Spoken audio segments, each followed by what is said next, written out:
وإذ قلتم يا موسى لن نصبر على طعام واحد فادع لنا ربك يخرج لنا مما تنبت الأرض من بقلها وكثائها وفومها وعدسها وبصلها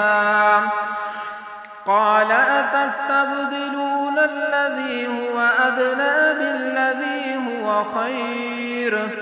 اهبطوا مصرا فإن لكم ما سألتم وضربت عليهم الذلة والمسكنة وباءوا بغضب من الله ذلك بأنهم كانوا يكفرون بآيات الله ويقتلون النبيين بغير الحق ذلك بما عصوا وكانوا يعتدون